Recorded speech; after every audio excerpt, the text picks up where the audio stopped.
Bill Pickett was born in Texas, the son of an enslaved man. He was not only an African American, but also Cherokee. Bill couldn't resist the lure of being a cowboy, so he left school in the 5th grade to become a ranch hand. He's credited for inventing the technique of bulldogging. Today, rodeo calls it steer wrestling. At the turn of the century, Bill joined the 101 Ranch Wild West show, performing under the name the Dusky Demon. His popularity took him around the world and was even seen in motion pictures. At the age of 61, Bill passed away and was laid to rest at the 101 Ranch near Marlin, Oklahoma.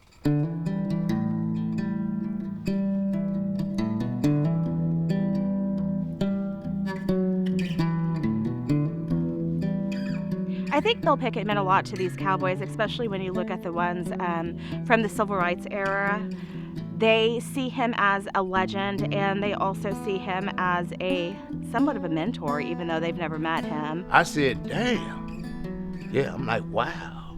I said, willpower, the power of the mind, determination, the tenacity. That's what I saw out of Bill Pickett, tenacity. I'm gonna defeat, I'm gonna conquer, this challenge that's ahead of me, which is 1,100 pound steer. That is a challenge. Talking about throwing him with your teeth, that's a challenge. People look at each other. And to see something like that, I think it's an inspiring thing to see. To give you, hey, if this man could throw a cow with his teeth, I could be a doctor.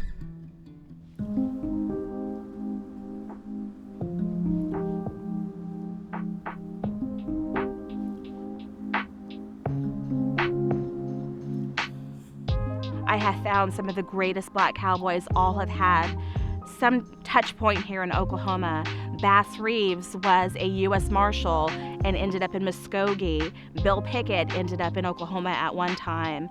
I believe even Nat Love was in Oklahoma at one time. So I think within the mixture of Oklahoma and Texas is where we see a lot of the greatest.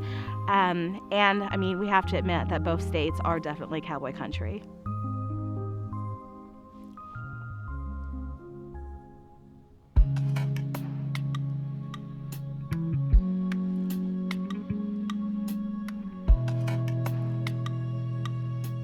To me, it's very heartwarming for myself to be an African American and to get in a sport that there wasn't many of us doing it.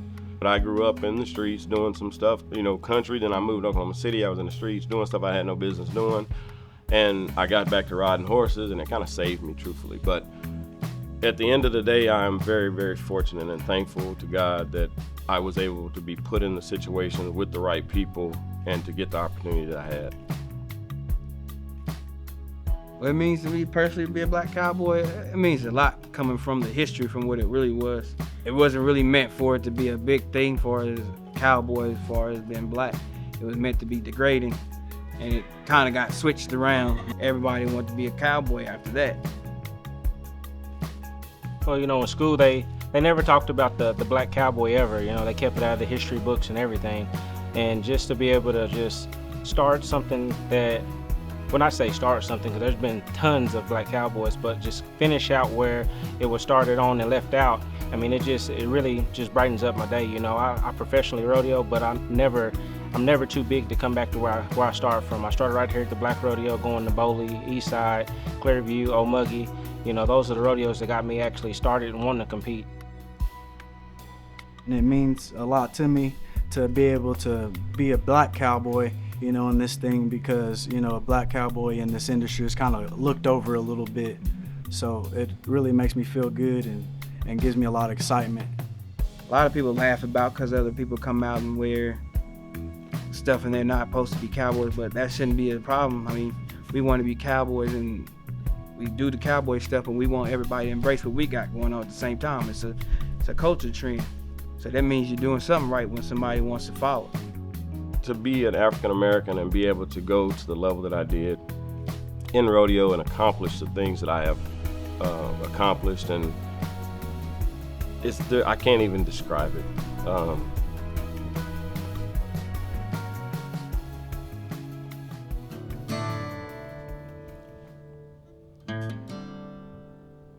I will tell you, a lot of the cowboys that were in the civil rights movement, cowboys that were the first at their universities to be able to be on rodeo teams, to be able to get their information and their history out has been huge. 1965 or 68, a fella came out here from New Jersey that had gone to Oklahoma or Texas, and he saw there were black cowboys there, and he wanted to bring a rodeo to New Jersey or New York. So Cleo Hearns, myself, Charles Evans, and Marvell Rogers, we got together and formed the American Black Cowboys Association. We took a rodeo to New Jersey in 71 or 72.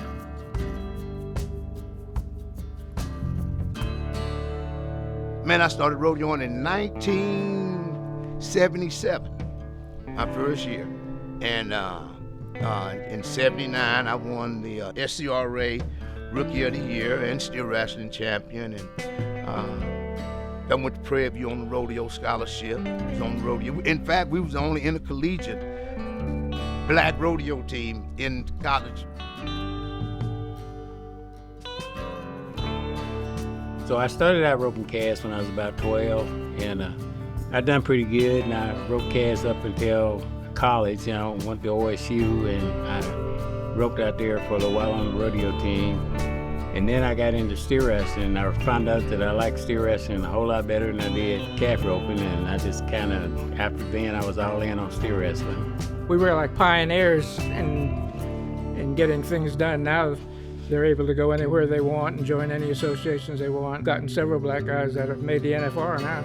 Being able to follow behind Clarence LeBlanc, that is a legend, no matter your color. I mean, he's just that guy. But for me to be able to have him as a mentor, even outside of rodeo, like I can call that man about anything and he's gonna be there to help me. Well, I was probably 25 before I ever met a world champion, so I had no idea. I just loved the sport and loved doing what I was doing, And the more I got out on the road and traveled around, I got to meet people that were world champions, and I was so impressed with them and how they lived their lives, how they worked, their work ethics and everything, because I wanted to improve all the time. And that's what really motivated me, because I seen so much where I can improve, improve my skills and be successful rodeoing.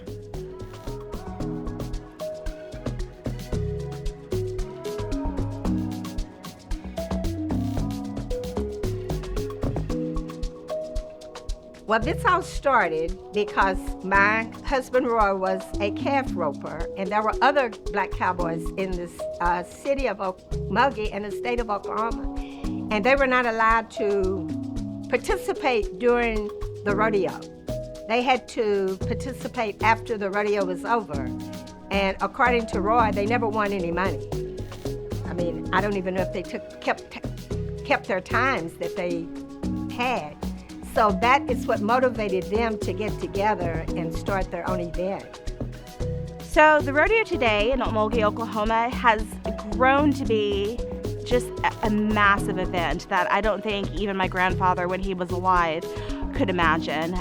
In 2010, my grandfather did pass, and that's when the name of the rodeo changed from the Okmulgee Invitational Rodeo to the Roy LeBlanc Invitational Rodeo. Well, when I was a kid growing up, the one thing you look forward to all year in Okmulgee was the Okmulgee Rodeo. I'd go and watch all these cowboys from all over the country that would come to participate, and there was some pretty good characters, there were all kinds of people, and I was impressed with a lot of them with their ability to ride and so forth, and I wanted to be just as good as they were.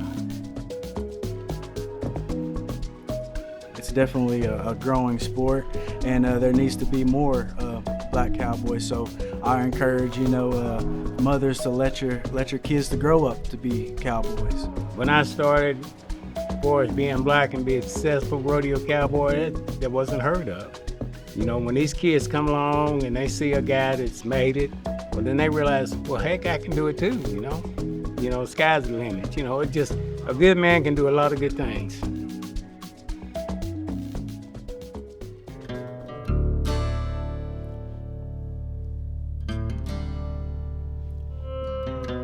I would encourage every young kid in America, if it was possible, get you a horse, and that would occupy your time to to determine, because if you have no dream, if you have no plans, you have no journey on this earth. So you must have a dream, a desire, and a plan. That way you can find your purpose on earth. So ride on, grind on, guys.